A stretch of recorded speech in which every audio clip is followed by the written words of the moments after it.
आपको घबराने की बिल्कुल ज़रूरत नहीं है। सोशियोलॉजी आपने कहा ना कि फिजिक्स, केमिस्ट्री और मैथ हमने किया है, तो जितने जी भी सर। सोशियोलॉजिस्ट हैं, founding father of sociologist Auguste Comte की बात करें, अगस्त कॉम्ट भी केमिस्ट्री, फिजिक्स और मैथमेटिक्स से पढ़े हुए इंसान थे।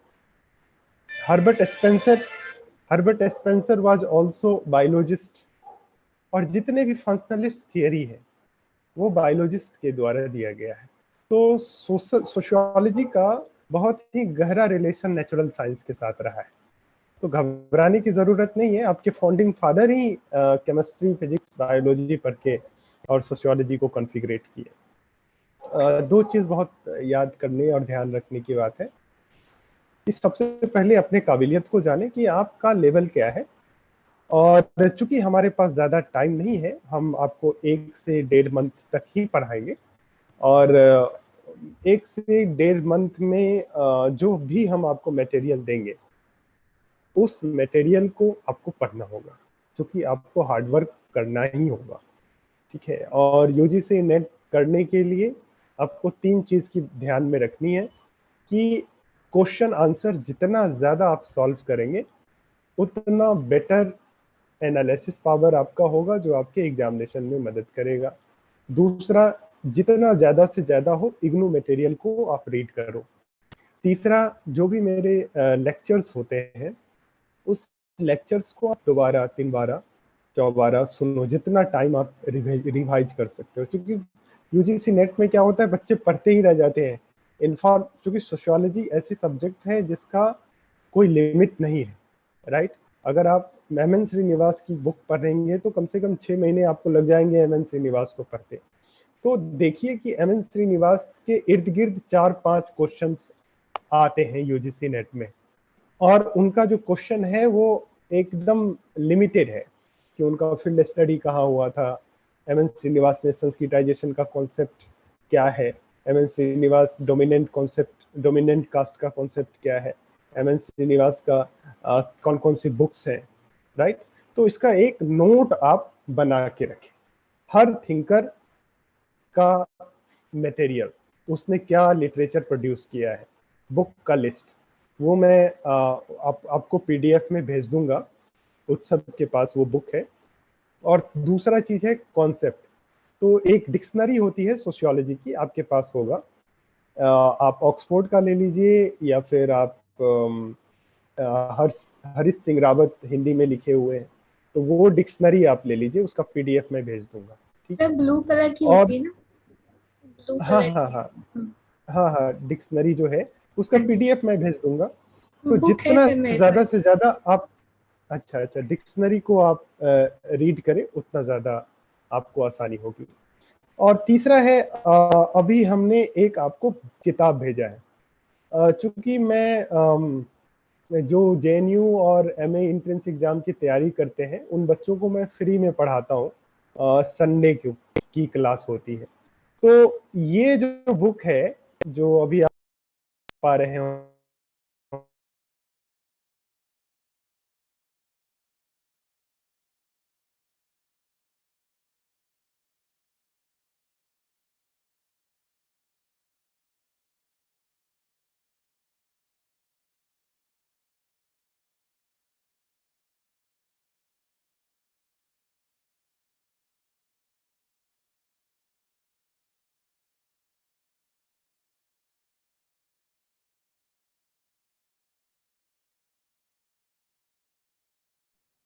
सर आपकी वॉइस नहीं आ रही है बिल्कुल भी।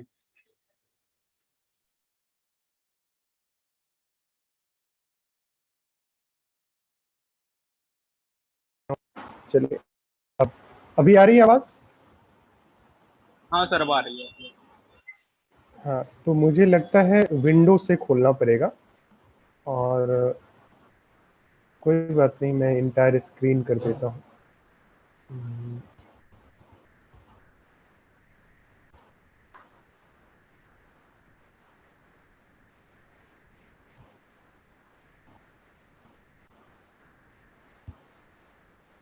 सर यूपी पीजीटी वाला जो सर वैकेंसी आई है सर, हम्म, उसके लिए जी जो सर कोर्स तो मैंने देख लिया सर, उसमें ज्यादा नहीं है, नेट जेआरएफ की देखिए, कमी है सर। आपको आपको पहले ये सोचना होगा कि आपका अगर यूजीसी नेट क्लियर हो गया ना, तो आप जितने भी स्टेट के एग्जाम निकलते हैं कॉलेज लेवल पे, वो उसको देने के लिए आप एलिजिबल भी होते हो और आपका आसानी से क्रैक भी हो सकता है। तो जी सर। एक चीज ध्यान में रखिए, जो यूजीसी नेट का सिलेबस है, वो सिलेबस किसी भी कंपटीशन के लिए जो पीजीटी लेवल का टीचर हो गया, या फिर आप यूपी हायर कमीशन का एग्जाम, क्योंकि यूपी हायर कमीशन का रिटन एग्जाम मैं निकाल चुका हूं, इसलिए मैं बोल रहा हूं, और कोई तैयारी नहीं हुई थी, राइट। वो सिर्फ यूजीसी नेट का अगर आपकी अच्छी तैयारी है, सब्जेक्ट पे पकड़ है, तो आपको 1 या 1.5 साल के अंदर कहीं ना कहीं सिलेक्टेड जॉब आपको मिल जाएगा, जो भी आप चाहते हो। ठीक है, तो ये आपको दिख रहा होगा बुक, ठीक है। सर ये नहीं नहीं, अब किताब दिख रहा है सर। हाँ, ये ऐसी किताब है कि इसमें आपको कम समय में ज्यादा से ज्यादा फैक्ट्स याद कर सकते हैं, और सबसे अच्छी बात है कि केवल इस किताब को पढ़ने के बाद आप 40% यूजीसी नेट के क्वेश्चन सॉल्व कर सकते हैं। तो ये 354 पेज की किताब है, देख रहे हैं, इवाल खानदूम। जैसे मैं अगस्त कॉम पे क्लिक किया, अब अगस्त कॉम के ये देखिए, ये किताब मैं आपको भेज दिया हूं, कितने अच्छे तरीके से कॉन्सेप्ट्स दिखाए गए हैं, राइट। ये की कंट्रीब्यूशन है, राइट। तो अगस्त कॉम के कॉन्सेप्ट्स मूलतः 4 या 5 कॉन्सेप्ट है जो आप जानते होंगे। जानते हैं अगस्त कॉम्ट के बारे में? जी सर पढ़ा है, बट अभी याद नहीं आ रहा कुछ भी। तो अगस्त कॉम्ट, एक तो क्वेश्चन बार बार ये आता है कि सोशियोलॉजी जो वर्ड है वो किन के द्वारा कॉइन किया गया है? अगस्त कॉम्ट के द्वारा। Auguste Comte, father of sociology. हाँ, फादर ऑफ सोशियोलॉजी भी उनको कहा जाता है। अगस्त कॉम्ट की किताबें हैं positive polity and positive philosophy. इसके अलावा अगस्त कॉम्ट 4 तरह के मेथड की बात करता है।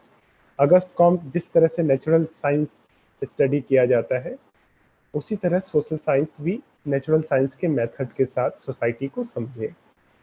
इसने एक पॉजिटिविज्म का सिद्धांत दिया, राइट, ऑब्जेक्टिविटी मेथड दिया, हिस्टोरिकल मेथड दिया। इसके अलावा उसने सोसाइटी के बारे में बताया, सोसाइटी का 2 तरह का स्टडी होना चाहिए, सोशल एस्थेटिक्स और सोशल डायनेमिक्स। सोशल एस्थेटिक्स में क्या क्या आता है? Family, religion, economy, polity, education. अब इसी 5 इंस्टीट्यूशन में जब चेंज होता है तो उसको बोलते हैं सोशल डायनेमिक्स। तो एक तरफ सोसाइटी में ऑर्डर भी है और एक तरफ सोसाइटी में चेंज भी है। तो सोसाइटी में ऑर्डर के का स्टडी करने के लिए सोशल एस्थेटिक्स है, और सोसाइटी में चेंज का स्टडी करने के लिए सोशल डायनेमिक्स है। अब देखो, ये सब कॉन्सेप्ट आप पढ़े होंगे। फिर अगस्त कॉम्ट ने 3 तरह की सोसाइटी की बात की। अगस्त कॉम्ट ने इवोल्यूशनलिज्म की बात की।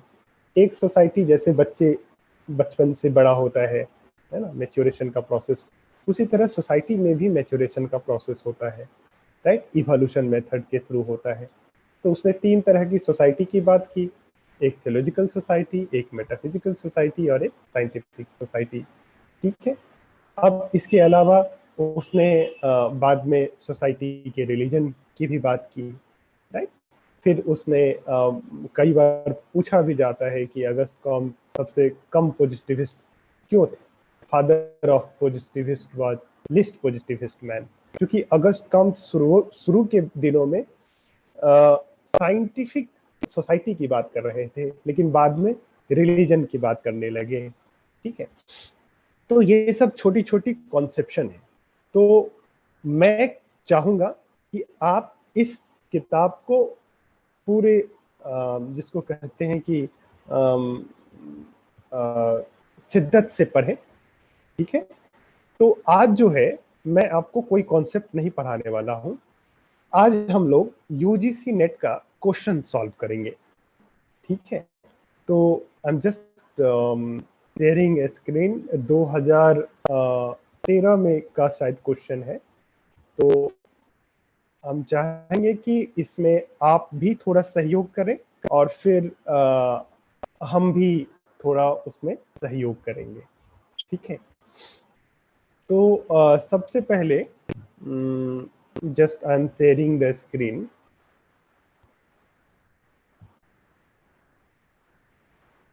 क्योंकि हमारे पास वक्त नहीं है, और जब वक्त नहीं है तो शॉर्ट टर्म में कैसे तैयारी की जा सकती है, उसको हम, आपको स्क्रीन दिख रही है निकिता? नहीं सर, अभी नहीं, निकिता, ब्लैक आप दिख रही। अच्छा अब दिख रही है। हाँ जी सर। तो निकिता देखो, हमारे पास वक्त बहुत कम है, तो हम ये करेंगे कि 3000 के करीबन क्वेश्चन है मेरे पास। ठीक है, तो हम ऐसा करेंगे, 3000 क्वेश्चन को सॉल्व करते हैं, और क्वेश्चन सॉल्व करते समय जो भी कॉन्सेप्ट आएगा, आप उस कॉन्सेप्ट को एक्सप्लेन करने के लिए मुझे बोलना। ठीक है, तो सबसे पहले आप जवाब दोगे, उसके बाद फिर मैं जवाब को करेक्ट करते हुए, क्योंकि ये ही एक तरीका है जिसमें हम, अगर हम 3000 क्वेश्चन सॉल्व कर लिए तो आप मान के चलो 70% क्वेश्चन यही होगा। सोशियोलॉजी एक ऐसा सब्जेक्ट है जिसमें सबसे ज्यादा क्वेश्चन रिपीट होता है। ठीक है, तो अगर बाय लक, अगर चांस अगर आपका हुआ कि अगर आप 60% क्वेश्चन सॉल्व करके 10% आपने टिक लगा दिया ऐसे ही, तो भी आपका जेआरएफ या यूजीसी नेट क्लियर हो जाएगा। ठीक है, तो हम ऐसा प्रिडिक्ट कर रहे हैं कि एक बार एग्जाम दे लो, एग्जाम के बाद भी हम आपको कंटिन्यूअसली पढ़ाएंगे। ऐसा नहीं है कि 1.5 महीने तक ही, एग्जाम के बाद भी कुछ और बच्चे आ जाते हैं, फिर हम इसको और भी अच्छे तरीके से इस बैच को पढ़ाएंगे। ठीक है, ताकि फ्यूचर के लिए जेआरएफ आपको देना है। ठीक है, तो आपको स्क्रीन दिख रहा होगा। पहला क्वेश्चन पे आते हैं, इसमें मैचिंग का है। देखो, मैचिंग में सबसे पहले क्वेश्चन सॉल्व कैसे करते हैं, कोई भी एक कॉन्सेप्ट अगर आपको पता है, जैसे आपको पता है कल्चरल लैग, कल्चरल लैग जिसको कहते हैं सांस्कृतिक विलंबन, ऑगबर्न का कॉन्सेप्ट है, याद है? जी सर। सांस्कृतिक लैग क्या होता है, कल्चरल लैग क्या होता है निकिता? सर जैसे, बहुत डिफरेंस होना।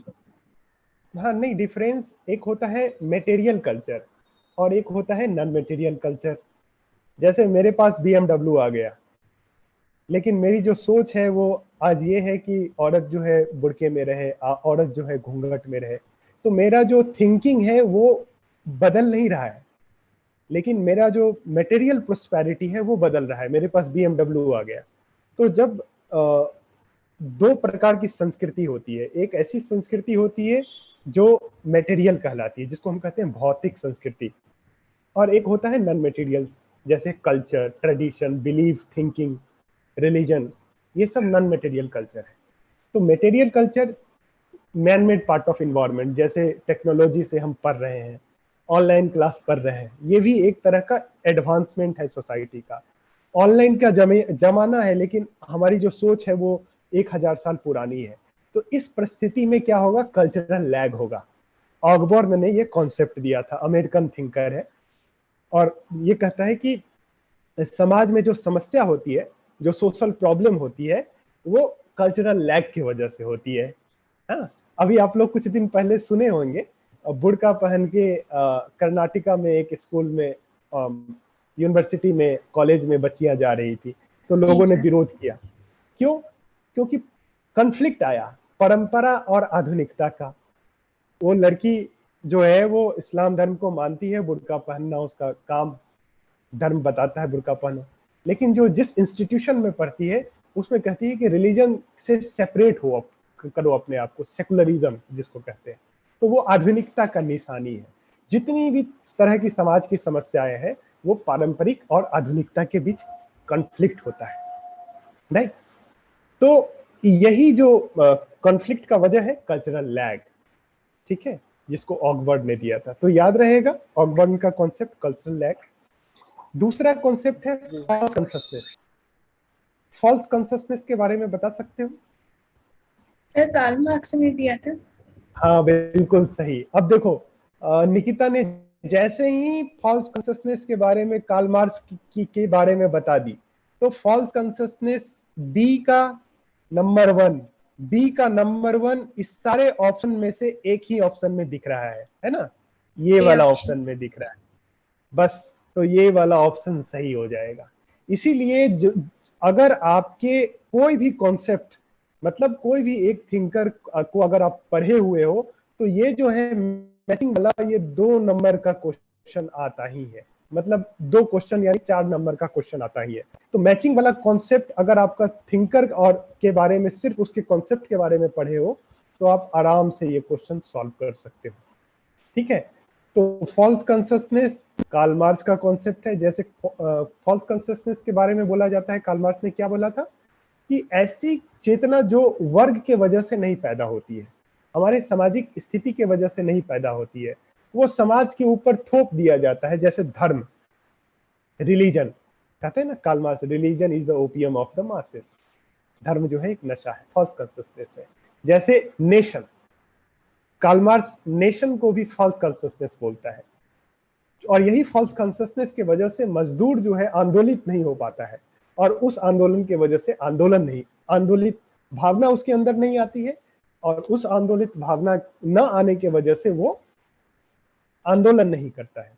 तो ये कॉन्शसनेस कार्ल मार्क्स से पूछा जब भी जाता था कि वर्किंग क्लास एक क्यों नहीं हो रहा है, वर्किंग क्लास आंदोलन क्यों नहीं कर रहा है, तो उसको फॉल्स कॉन्शसनेस, जैसे इंडिया में कास्ट का जो कॉन्शसनेस है फॉल्स कॉन्शसनेस है, पेट्रियार्की का जो कॉन्सेप्शन है फॉल्स कॉन्शसनेस है, रिलीजन का जो कॉन्शसनेस है फॉल्स कॉन्शसनेस है।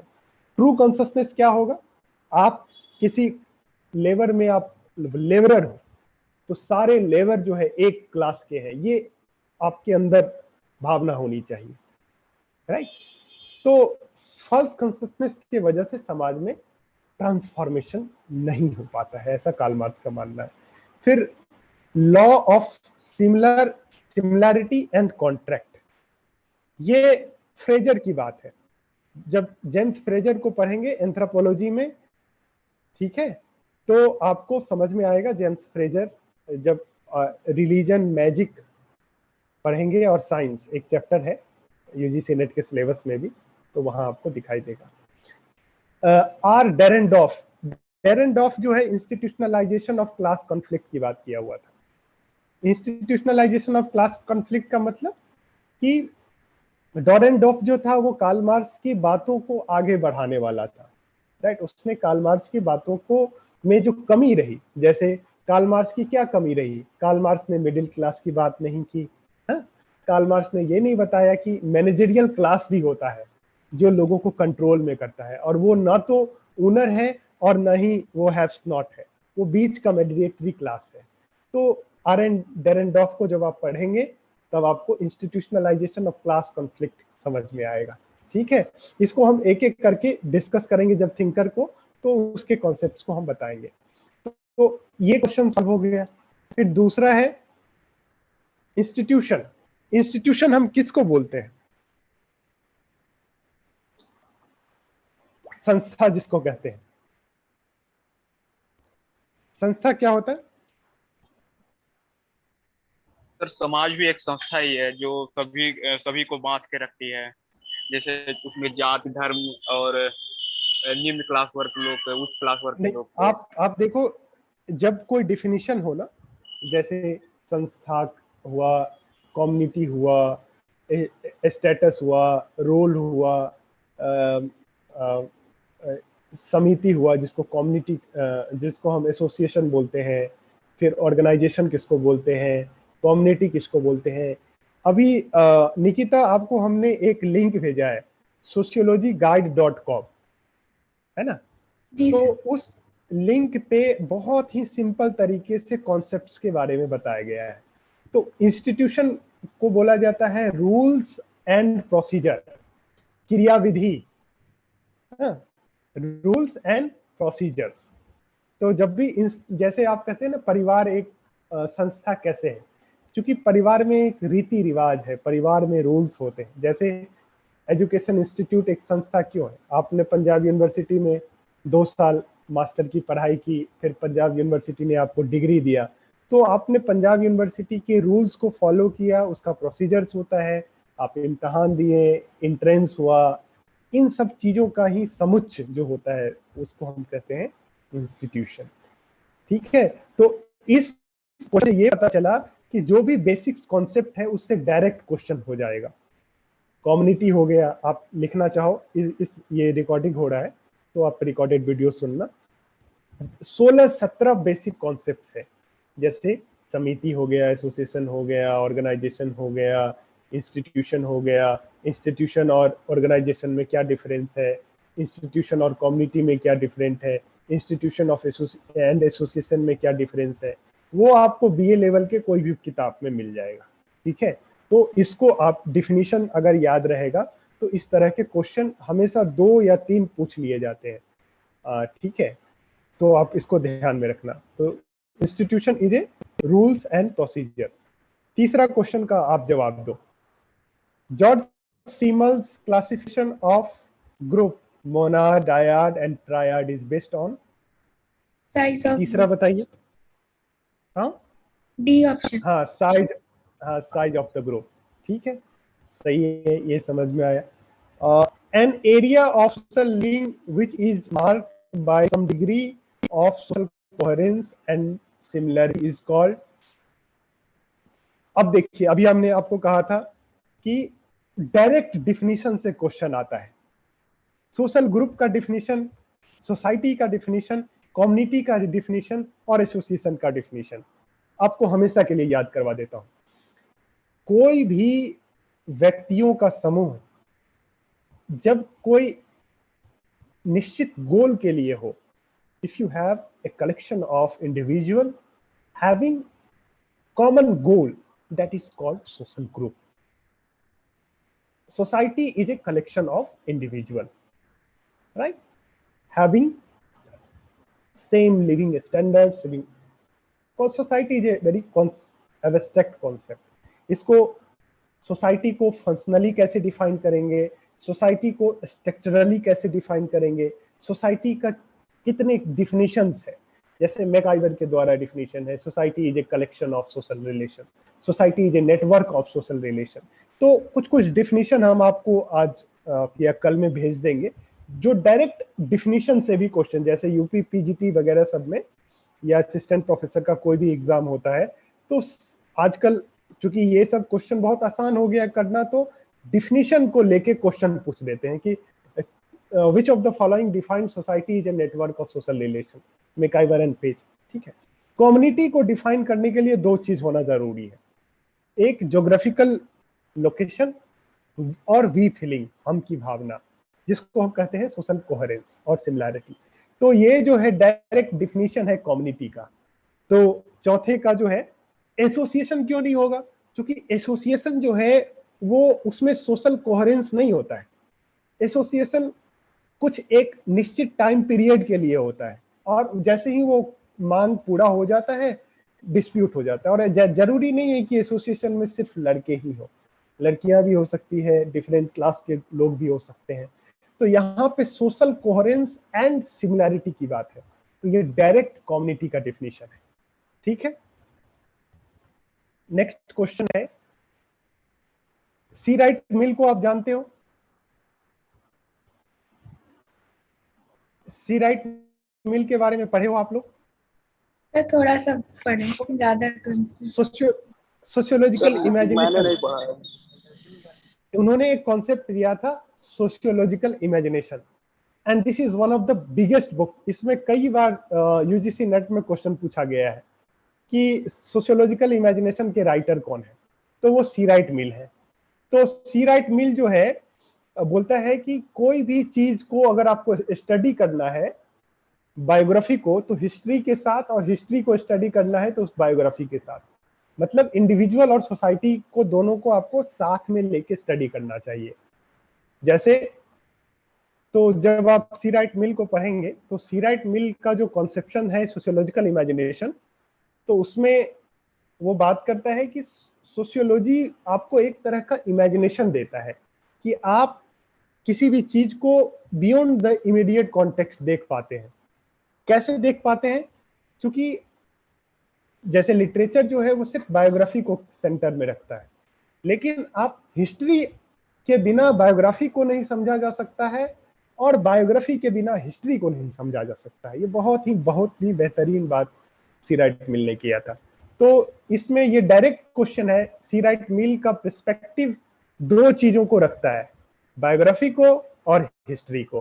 तो ऑप्शन नंबर 1 और 2, 1 इसमें क्वेश्चन देखिए थोड़ा घुमा के पूछा गया है कि पर्सपेक्टिव टेक्स अकाउंट, करेक्ट क्या होगा? तो फर्स्ट और थर्ड होगा। तो सी जो है ऑप्शन है ना, बायोग्राफी और हिस्ट्री, ये वाला सही हो जाएगा। नेक्स्ट क्वेश्चन का आप जवाब दीजिए। समझ में आ रहा है? जी सर। हाँ। 6th क्वेश्चन है, which of the following instances may not be considered as reference group behavior? reference group behavior क्या होता है? ये एक कॉन्सेप्ट है जो आर.के. मॉर्टन के द्वारा दिया गया है। जैसे हम लोग मिडिल क्लास हैं, हम लोग टीवी देखते हैं, हम लोग सीरियल देखते हैं, तो हम लोग क्या करते हैं कि वेस्टर्न होते जा रहे हैं। मतलब अमेरिका को देख के इंडियन मिडिल क्लास अपने बिहेवियर को चेंज करता है ना। आप देखते होंगे बिग बॉस सीरियल बहुत सारे मिडिल क्लास वाले देखने लगे हैं। हम लोग ज्यादा से ज्यादा उपभोक्तावादी हो गए, कंज्यूमरिस्ट हो गए हैं, you know. So there are significant changes that we imitate from the Western society in the name of westernization. So reference group एक कॉन्सेप्ट है कि जब आप किसी व्यक्ति को ध्यान में रखकर अपना परिवर्तन करते हैं। जैसे आप एम.एन. श्रीनिवास को पढ़े होंगे संस्कृताइजेशन, तो उसमें जो अपर कास्ट के लोग थे, लोअर कास्ट अपर कास्ट की कल्चरल वैल्यू को इमिटेट करता था, है ना। तो रेफरेंस ग्रुप का मतलब जिस ग्रुप को देखकर आप अपना सोशल चेंज करना चाहते हैं, आप अपना कल्चरल चेंज करना चाहते हैं, राइट, है ना। तो रेफरेंस ग्रुप समझ में आया कॉन्सेप्ट? जैसे American society Indian middle class का रेफरेंस ग्रुप है, जैसे ब्राह्मण्स इंडियन दलित क्लास का जो है रेफरेंस ग्रुप है। जैसे आपका रेफरेंस ग्रुप क्या है? आप प्रोफेसर बनना चाहते हो, टीचर बनना चाहते हो, तो देयर इज सर्टेन क्लास जिसको आप फॉलो करना चाहते हो, है, तो वो रेफरेंस ग्रुप है। जिसको आर्ट बॉलीवुड में जाना है, वो हीरो हीरोइन की जो कल्चर है उसको फॉलो करना चाहे, राइट। तो it is like reference group जो है ये बहुत अच्छा कॉन्सेप्ट है, इसके वजह से सोसाइटी में चेंज होता है। तो अब इसमें दिया गया है which of the following instances not considered to be the reference group. तो मॉडर्नाइजेशन, संस्कृताइजेशन, इम्ब्रोजमेंट और प्रोलेटेरियनाइजेशन। तो 6 का अब आपको समझना होगा संस्कृताइजेशन। संस्कृताइजेशन में क्या होता है? जब कोई एक डोमिनेंट कास्ट के वैल्यू को, कल्चर, उसके फूड हैबिट को, जैसे ब्राह्मण्स के फूड हैबिट को दलित ने इमिटेट किया, उसके शादी संस्कार को इमिटेट किया, उसके कल्चरल वेशभूषा, लोक ट्रेडिशंस को इमिटेट किया, तो उसको हम कहते हैं क्या? Sanskritisation, right. It is a process of social change. Embourgeoisement का मतलब इम्बोर्जुआमेंट का मतलब है कि जब कोई मिडिल क्लास बुर्जुआ बनना चाहता है, मैनेजरियल बनना चाहता है, रोल करना चाहता है, सोसाइटी में रूल करना चाहता है, तो वो भी एक तरह की प्रवृत्ति है जिससे सोसाइटी में चेंज होता है, सोशल डायनेमिक्स में चेंज होता है। उसी तरह है प्रोलेटेरियनाइजेशन। जब कोई लेबर लेबर जब वर्किंग क्लास को भूल जाता है और वो एक मैनेजरियल टेंडेंसी में आता है, ये एक कॉन्सेप्ट है प्रोलेटेरियनाइजेशन। इसको आप लिख लीजिए, कॉपी है? जी हेलो, सर। हाँ, पेन कॉपी है तो उसको लिख लीजिए।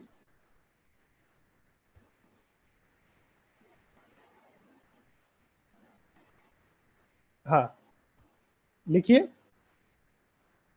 प्रोलेटराइजेशन इसको होते हैं to move from being an employer to becoming an employer. Being an employer से बिकमिंग एन एम्प्लॉयर। एक इंसान से एक वर्कर बनना, वो भी एक रेफरेंस ग्रुप की वजह से होता है। जैसे आप एक इंसान से एक शिक्षक बनना, वो भी एक तरह का प्रोलेटराइजेशन है। एक इंसान से एक कैरेक्टर बनना, राइट, तो वो भी किसी न किसी व्यक्ति को ध्यान में रख के परिवर्तन होता है, राइट। तो जब आपकी इच्छा किसी रेफरेंस ग्रुप के को देख के परिवर्तन की हो, तो उस भावना को हम प्रोलेटराइजेशन, इन्वॉल्वमेंट, और कभी कभी जब क्लास के लेवल पे, कास्ट के लेवल पे हो, तो उसको कहते हैं संस्कृताइजेशन। जैसे बहुत सारे दलित जो है वो जनेऊ रखने लगे, बहुत सारे दलित जो है मंदिरा पान का सेवन नहीं करते हैं अब, राइट। तो वो संस्कृताइजेशन है। मॉडर्नाइजेशन इस कैटेगरी में नहीं आएगा, क्योंकि मॉडर्नाइजेशन मतलब वेस्टर्नाइजेशन नहीं है। मॉडर्नाइजेशन मतलब वेस्टर्नाइजेशन नहीं है। अब यही कॉन्सेप्ट है। मॉडर्नाइजेशन एशिया में भी है। जब आप जापान को देख के परिवर्तन की भावना रखते हो, वो भी एक तरह का मॉडर्नाइजेशन है। योगा कल्चर का बढ़ना, वो भी एक तरह का मॉडर्नाइजेशन है, ठीक है। तो इस 4 ऑप्शन में से मॉडर्नाइजेशन जो है, ये जो है रेफरेंस ग्रुप के कैटेगरी में नहीं आएगा। बाकी सारे 3 में जो परिवर्तन है, वो परिवर्तन किसी न किसी व्यक्ति, किसी न किसी समुदाय, किसी न किसी कास्ट को देखकर होता है। मॉडर्नाइजेशन जो है वो एक मल्टीपल डेवलपमेंट है, राइट। वो हो सकता है वेस्टर्नाइजेशन भी हो सकता है रेशनलाइजेशन भी हो, और हो सकता है वो योगा कल्चर का बढ़ना और संस्कृति का बढ़ना, ये भी एक तरह का मॉडर्नाइजेशन है। तो इसमें रिफरेंस नहीं होता है मॉडर्नाइजेशन की प्रक्रिया में, ठीक है। तो ये वाला ऑप्शन नहीं। ये एक बहुत ही कॉम्प्लेक्स क्वेश्चन है। इसको समझने के लिए आपको 4 कॉन्सेप्ट जानना जरूरी है। देखो, 3 तरह का क्वेश्चन होते हैं यूजीसी नेट में। एक क्वेश्चन है, अब ये 6 क्वेश्चन बनाए ना, 6 तरह का कैटेगरी है। इस तरह के कैटेगरी में जो फर्स्ट नंबर है, इस तरह के कैटेगरी में सिर्फ एक कॉन्सेप्ट अगर आपको याद आ गया तो वो आप क्वेश्चन सॉल्व कर सकते हैं। दूसरे तरह के कैटेगराइजेशन में डिफिनीशन होता है, डिफिनीशन याद है, क्वेश्चन सॉल्व हो जाएगा। तीसरे कॉन्सेप्ट में इंडिविजुअल थिंकर का कॉन्सेप्ट याद है, सॉल्व हो जाएगा इस तरह के क्वेश्चन में, ठीक है। इस तरह के क्वेश्चन में आप रिलेटिव अंडरस्टैंडिंग होनी चाहिए कि कम्युनिटी सोसाइटी से कैसे अलग है, सोशल ग्रुप कम्युनिटी से कैसे अलग है, सोसाइटी स्टेटस से कैसे अलग होता है, ठीक है। अब इस तरह के क्वेश्चन में कंफ्यूज करने के लिए आपको दिया गया इथनोग्राफी, ज्योग्राफी, कभी भी सी राइट मिल के को जब भी पढ़ेंगे तो ये कॉन्सेप्ट आएगा ही नहीं। तो ये सिर्फ बायोग्राफी और ज्योग्राफी यानी सोशियोलॉजिकल इमेजिनेशन कॉन्सेप्ट याद रहता तो 2 मिनट में ये क्वेश्चन सॉल्व हो जाता। ये जो है काफी हार्ड क्वेश्चन होता है। जब आपको हर एक क्वेश्चन के पॉइंट में जो बातें हैं उसको आपको समझना जरूरी है। मैं यूजीसी नेट को पढ़ा रहा हूं तकरीबन 6 साल हो गए। 6 साल में मैंने पाया है कि इस तरह के क्वेश्चन को काफी सारे बच्चे छोड़ देते हैं, लेकिन इस तरह के क्वेश्चन को सॉल्व करने के लिए आपको एक इजी तरीका मैं बता देता हूं कि आपको हमेशा किसी भी कॉन्सेप्ट को पढ़ते हैं, कोई भी कॉन्सेप्ट मॉडर्नाइजेशन, तो आप अगर एग्जाम्पल के साथ समझे कि क्या चीज मॉडर्नाइजेशन है और क्या चीज मॉडर्नाइजेशन नहीं है, तो आप क्वेश्चन आसानी से सॉल्व कर सकते हैं। इसके लिए आपको थोड़ा मेहनत करना होगा, मैच्योरिटी दिखाना होगा, ठीक है। अभी तक समझ में आया?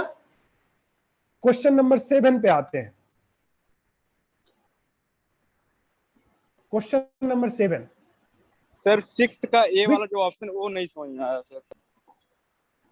पोलराइजेशन, जैसे एक वर्कर है, ठीक है, और हम एक टीचर है, मैं भी एक वर्कर हूं। तो कार्ल मार्क्स ने कहा था, दो तरह का कॉन्सेप्ट दिया था, एक क्लास इन ग्रुप और class of group, class in itself and class for itself. तो क्लास इन इटसेल्फ का मतलब, जैसे मैं रणधीर हूं, आप उत्सव है, आप निकिता है, मैं रणधीर हूं। लेकिन जब हम तीनों सोशियोलॉजी का स्टूडेंट बन जाएंगे तो वो हो गया पोलराइजेशन, है ना। हमारी इंडिविजुअलिटी खत्म होके जब हम एक बन गए, उसी तरह क्लास में भी होता है। जब हर एक इंडिविजुअलिटी खत्म होके एक वर्किंग क्लास स्पिरिट के साथ सारे लोग एक हो गए, तो उसको कहते हैं पोलराइजेशन। तो वो क्या होता है, वो परिवर्तन कैसे होता है, तो हम माने ना, जैसे एक सिंपल एग्जांपल देता हूं पोलराइजेशन का, सिटीजनशिप। औरत मर्द, हिंदू मुसलमान, बिहारी मराठी, सारे लोग जब इंडियन बनते हैं उसको कहेंगे हम पोलराइजेशन। इंडियननेस को जब हम चेरिश करते हैं, इसको कहते हैं, अम्बेडकर ने कहा फ्रेटर्निटी, यही है बंधुत्वता, और यही चीज फ्रेंच रेवोल्यूशन से आई है ना। तो पोलराइजेशन वो एक चेरिशनेस, किस चीज को आप चेरिश करते हो, वो भी एक रेफरेंस ग्रुप हुआ। जब आपका रेफरेंस भारत बने, जब आपकी आइडेंटिटी भारतीयता से हो, राइट, उसको कहेंगे पोलराइजेशन। अब समझ में आया? जी सर आ गया। हाँ, अब क्वेश्चन नंबर 7, क्वेश्चन नंबर 7 को पढ़िए, क्या है sir D option. D option आप कैसे लगाएं? सर पीयर ग्रुप से। नो नो नो नो, पहले इस तरह के क्वेश्चन को यूजुअली लोग बड़े आसानी तरीके से सॉल्व करने की कोशिश करते हैं, लेकिन ये बहुत डिफिकल्ट है। Which of the following is a state of informal group? C option भी नहीं होगा। इनफॉर्मल ग्रुप का मतलब क्या है? फॉर्मल और इनफॉर्मल का डिफरेंस क्या है? मैं आपसे फॉर्मली बात कर रहा हूं या इनफॉर्मली बात कर रहा हूं, पहले ये बता दीजिए। Sir formally. हाँ, क्योंकि आप मेरी बेटी होती, आप मेरी बहन होती, उत्सव मेरा भाई होता, तो हम इनफॉर्मली बात करते ना। लेकिन हम अभी फॉर्मली बात कर रहे हैं। आप मेरे स्टूडेंट हो, मैं आपका टीचर हूं। फॉर्मल और इनफॉर्मल का जो डिफरेंस है वो यही है। परिवार फॉर्मल में नहीं आएगा, इनफॉर्मल में आएगा। स्लम के लिए मैं आपको बताता हूं, एनजीओ के लिए, विलेज के लिए वो एक फॉर्मल जगह है। आपको एक मेंबर्स जगह, जमीन खरीदना होता है, तब आप विलेज के मेंबर बनते हो। स्लम में आप रहते हो, इसीलिए आप स्लम के मेंबर बनते हो। एनजीओ में आप काम करते हो, आपने एनजीओ को प्राप्त किया है, एनजीओ में आपकी सिलेक्शन हुई है, इसीलिए आप एनजीओ में काम करते हो। नेबरहुड, आपके पड़ोसी में जमीन खरीद के फ्लैट लेके बसा हुआ है, इसीलिए वो तो सब फॉर्मल है ना। एक मेरे बगल के फ्लैट में ताऊ साहब रहते हैं, वो ताऊ साहब जो है वो क्या हो गए, वो जमीन खरीदे, फ्लैट खरीदे, एक फॉर्मल तरीके से वो रहे हमारे यहाँ। पीयर ग्रुप भी फॉर्मल हो गया, क्लास में सारे लोग एडमिशन लिए, जो एडमिशन ले पाया वही उस ग्रुप का मेंबर बना। पंचायत भी एक फॉर्मल ग्रुप होता है। इनफॉर्मल ग्रुप होगा फर्स्ट वाला ऑप्शन, क्लिंज, फैक्शन, जैसे पार्टी में होता है ना फैक्शंस, काउसेस। इसके आपको मीनिंग्स पहले समझने होंगे, राइट। क्लिंज की संघनता, जहां संघनता हो। फैक्शन जैसे पार्टियों में आप देखते होंगे, फैक्शन होता है, जैसे राहुल गांधी को मानने वाले, हाँ? तो वो क्या हो जाएगा, जिसको कहते हैं गुट। तो गुट हमेशा इनफॉर्मल होता है, फैक्शन इनफॉर्मल होता है, समझे? परिवार इनफॉर्मल होगा।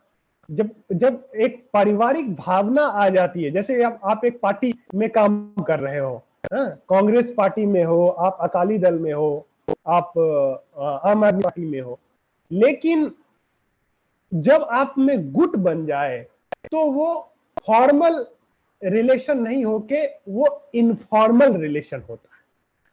यही है सोशियोलॉजी में गुट का कॉन्सेप्ट। तो इसमें ये जो ऑप्शन आप देख रही हो ना, ए नंबर, ये करेक्ट ऑप्शन होगा।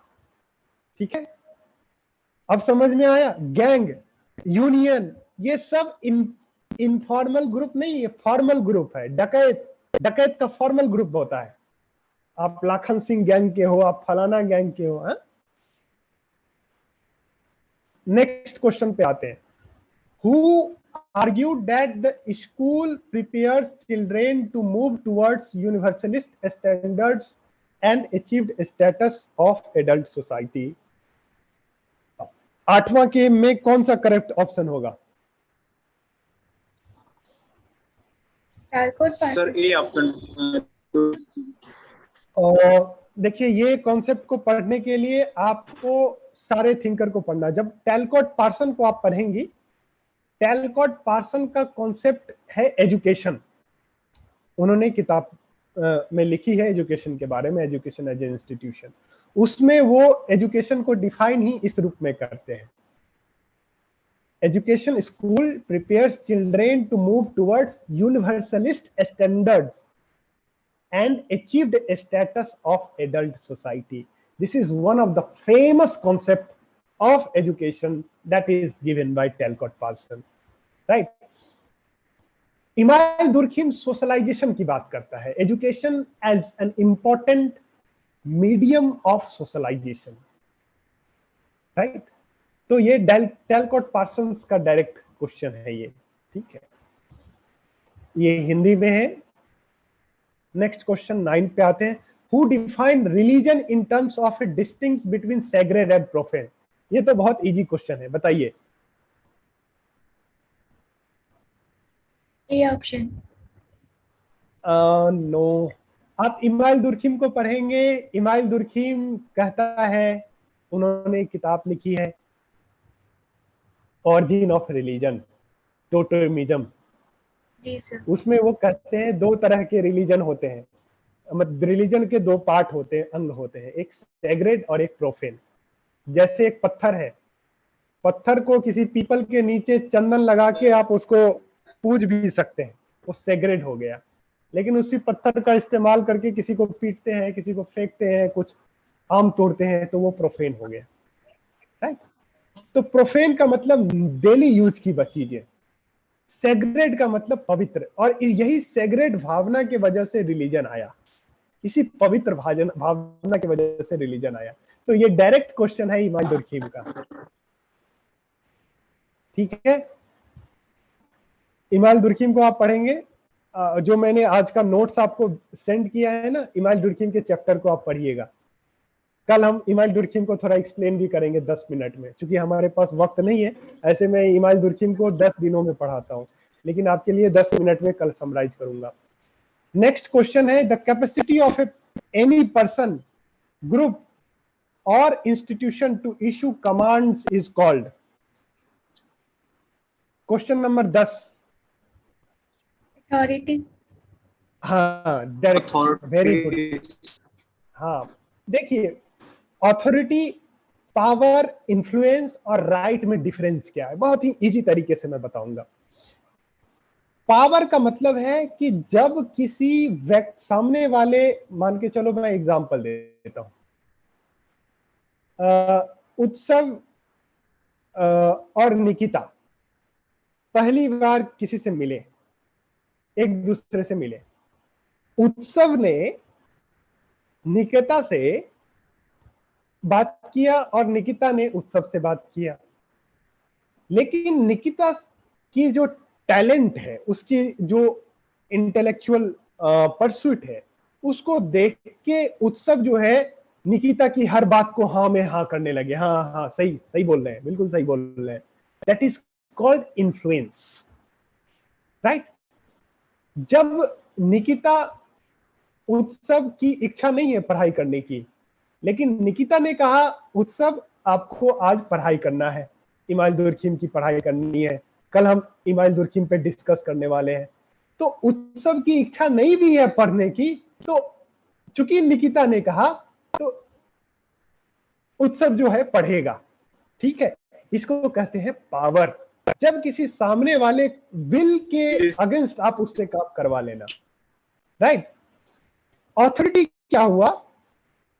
जब कोई पावर में लेजिटिमेसी आती है, जैसे प्रोफेसर रणधीर सर ने आपको कहा पढ़ाई करने के लिए आपको पढ़ना पड़ेगा, तब जाके यूजीसी नेट क्लियर होगा।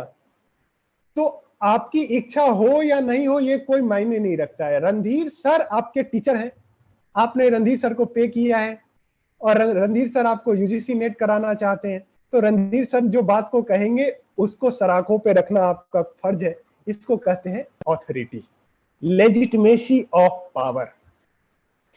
अब राइट्स, राइट्स का मतलब मेरा काम है पढ़ाना, आपका काम है पढ़ना। अगर आपको कोई भी प्रॉब्लम होता है, रणधीर सर को आप 8 से 9 के बीच में पूछ सकते हैं।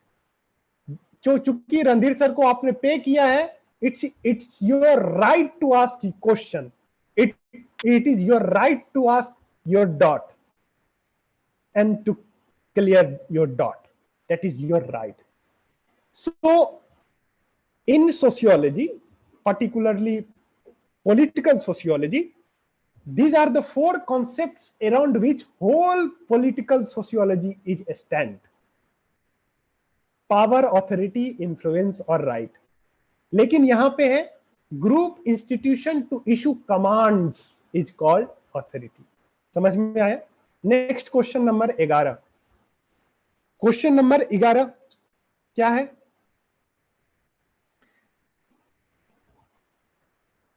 According to C. Wright Mill, the power elite in America comprises those who hold command posts is called। अब देखिए, सी राइट मिल का किताब है, जब आप पढ़ेंगे उस किताब में उन्होंने 3 तरह की हायरार्की की बात की अमेरिकन सोसाइटी में। पहली जो हायरार्की है वो है मेजर बिजनेस कॉर्पोरेट्स, जैसे अडानी अंबानी हो गया, दूसरा हो गया मिलिट्री, और तीसरा हो गया the federal government. C Wright Mill bureaucracy की बात नहीं करता है अपने जैसे हर। आप एक चीज ध्यान में रखना, जो मैं आपको नोट्स भेजा हूं ना निकिता, जब भी आप उसको पढ़ेंगे तो हर एक कॉन्सेप्ट, जैसे मैक्स वेबर ने कॉन्सेप्ट दिया था सोसाइटी के डिवीजन का, अगस्त कॉम्ट ने सोसाइटी के डिवीजन का कॉन्सेप्ट दिया था, कार्ल मार्क्स ने सोसाइटी का डिवीजन का कॉन्सेप्ट दिया था, सी राइट मिल ने सोसाइटी का डिवीजन का कॉन्सेप्ट। अगर ये नोट्स अगर आपके पास होगा तो आप 2 क्वेश्चन इजीली सॉल्व कर सकती हैं यूजीसी नेट में। तो सी राइट मिल जो है ये 3 तरह का सोसाइटी की बात करता है, ये तीनों। तो फर्स्ट, सेकेंड और थर्ड ऑप्शन नंबर बी में है, तो क्वेश्चन आंसर डी होगा इसका। Next, who argues that classes should be defined as imperatively coordinated association। ये जब आप क्लास का डिफिनीशन पढ़ेंगे आर.एन. डेरेनडॉर्फ के द्वारा, तो डेरेनडॉर्फ ने क्लास को इसी रूप में डिफाइन किया था। इसको कहते हैं ICA, इंपेरेटिव कोऑर्डिनेटेड एसोसिएशन। अब देखिए ये डायरेक्ट डिफिनीशन का क्वेश्चन है ना। तो 12 नंबर का सी जो है वो ऑप्शन हो गया, ठीक है। अब नेक्स्ट फिर आर.एन. डेरेनडॉर्फ का क्वेश्चन है कि पोस्ट कैपिटलिस्ट सोसाइटी में उन्होंने किन किन चीजों की बात की है।